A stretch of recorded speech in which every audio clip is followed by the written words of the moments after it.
Yo, yo, yo, yo, yo, what is going on, CoD Familia? It is your boy BN, aka Mr. Kingdom Builder, and today I have an interesting one for you. I wanted to touch on what we've been hearing in the upcoming SS1-1 merge with Kingdoms 5 and 6. Now, for everyone that knows how things have been playing out in SS1-1, you know that there's pretty much two factions, right? So the quick recap is you have TA, you have GRZ, which is here, and then we have POS, OFUX, OFOX, and then NT45, right? Now, you also have Forbidden and, some of the other alliances that are still there. And if we take a look at some of the alliance ranks, right, you can see here for yourself that, right, this is pretty much it for the top five. And then you have Forbidden, UEH, right? I mean, they're respectively still at a billion power. So it's not like they're small by any means. However, if you look at them, you'll see 98 over 137.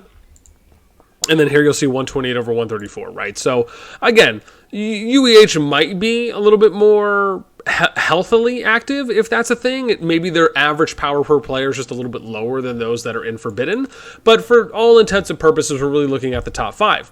Right? So again, you have 1 and 3 versus 2, 4, and 5. Now, there's a good chance that this may play out the same exact way going into next season. Maybe some things play out differently. However, if we look at Kingdoms 5 and 6 that are coming into the mix, this is something that now adds a little bit different of flavor, because what we're hearing is that Kingdom 5 and 6 may be just forming their own group, and then having a third group that enters into SS1-1, if it still will be named that by the time that comes up. Now, if we were to go and look at, for example, the top 25 alliance boards that we had showed you guys off yesterday, you can see from this, let me see if I could show you guys this off real quick. You can see that BDL, right, it's the top alliance, at least as of a couple days ago. They have a better chance, I think, within the next couple days of probably hitting 2 bill or getting close to that at minimum. And again, they're ranked number 5 right now, just below NT45 that we looked at from the current SS1 rankings or SS1-1 rankings. And then you have the top S6 alliance at God Holy Grails at 1.47 billion. They have a better chance at probably passing POS. And then you having two alliances, top from S5 and S6, being number 5 and 6. Respectively, going into that merge, and obviously for in the game itself. So again, this kind of shows you. Now, if we look at some personal power here, you can see that God's Burning is at 57 mil. Duz was at 53.3.4 billion, million. And I got to think players on alliances. And so again, right, you have the top 5 and 6. Now, those are really the only ones that break close, right? So based on this, depending on Burning's, if Burning ends up passing Muzaffar, then then he'll end up only having 2 players that'll be above him, right? And let's say he gets close to 60 mil by the time he goes into SS1-1, or even in the first week. Now you're getting a little bit closer to probably being able to compete a little bit more with Ghost and Junie. Again, we don't know what Ghost's current spending capacity is or capabilities, right, for the person that ended up now having the account, if they're going to keep up with that same pace or not. Junie will have to see how things play out as well there. And then Duz seems like, he's very active of a fighter. And so those are 2 players when you think about it.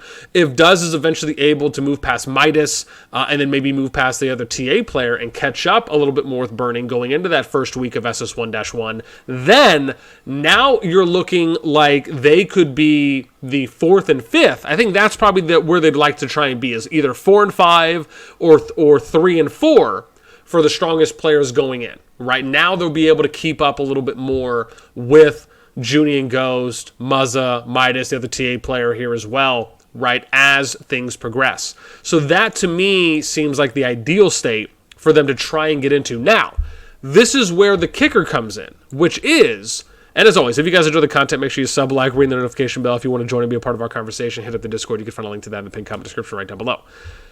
Where we have to look at it now is, where are people going to go, right? Because if they're coming in as a third faction or a third group, and let's say their approach is neutral, right? Which we have heard some people mention in the CoD Discord. I know I've spoken to Duz and a few other players. I've talked to Immortal from S6 a bit, and some others within the Kingdoms. And it seems, as of now, that we don't necessarily know where everyone's going to go, right? Zone 1 region-wise. What we do know, if we talk about how SS1-1 started, this is how things played out. Caltian's a Frostia region where TA ended up going, and then I think we ended up seeing GRZ going out here as well. Burning Lands and Zoland, which is where Kingdom 4 split up, right? So that's when you ended up having, oh gosh, I'm trying to remember the alliance names now. I'd have to go back to my sheet here. Hang on. So I can remember some of these names from a minute ago. Let's here we go. So that would have been like the Cat Lovers. That would have been HON, Han, Phoenix, SOL, Solidarity, POS obviously was still there, right? Just to name some. And that's kind of where you ended up seeing them split between Burning Lands and Zoland, and then you ended up having TA and some of the others work their way all the way around from Caltia. Why? Because you have the mountain range here that separates Burning Lands from Caltia, so you can't go from one side or the other. You have to take the long way around. And that's where we ended up seeing basically the fight be brought to Forgotten Lands, right? King ended up going here into Forgotten Lands. I think some others went into Darlan. I can't remember exactly. I'd have to go back and look. But this does now beg the question, which is, where are people going to land? Will we see a kind of reset of what happened before? Will we see TA and GRZ maybe take a more proactive approach? Because that's it. It's TA GRZ, which is, if we look at the rankings here, just so we can kind of show you what it looks like. And who knows if this stays the same. But you have 1 and 3 versus 2, 4, and 5, right? So TA, GRZ, OFUX, NT45, and POS. Now, I'm sure maybe Forbidden UEH might see some resurgence as well. It's not as though they're low on power. It's just that, again, the alliances just have a little bit lower activity than the other ones because they're kind of condensing upwards. So, like I said, it does now really require us to think about, well, where is S5 and S6 going to go?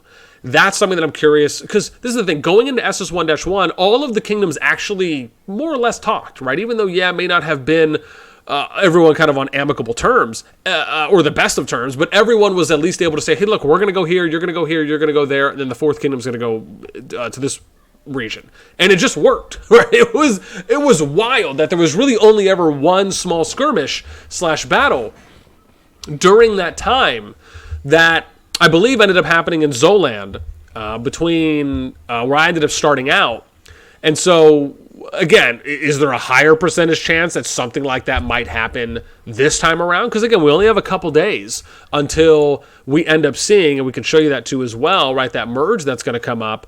And if we go back here, do a little zoomy zoom, hit a little X there on that inviter, and then we go here to Augerstone, season rewards.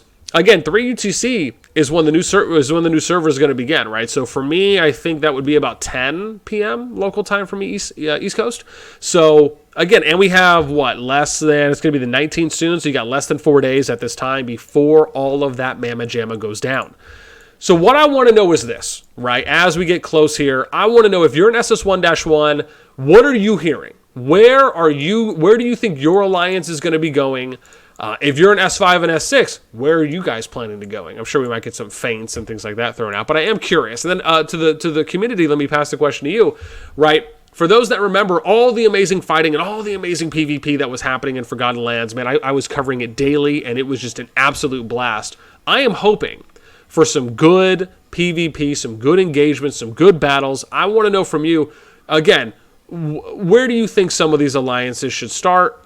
Which group do you think might end up even coming out on top? Do you think TA and GRZ is going to be the top dog coming into the next season? Do you think POS, NT45, and why am I now forgetting the other one, which is right at the tip of my tongue? POS, NT45, and OFUX. There we go. Do you think they will be the top dogs? Or do you think the newcomers, S5 and S6 with BDL and GOD alliances leading as the top alliance from each of those kingdoms, and probably going to be the vanguards along with other alliances, right, from those kingdoms? Do you think they have a chance to come in and kind of disrupt with this kind of being a three-way triangle-like battle, right, that'll play out? I want to know. Let me know in the comments below. That's going to be it for me. As always, until next time, I will catch you later.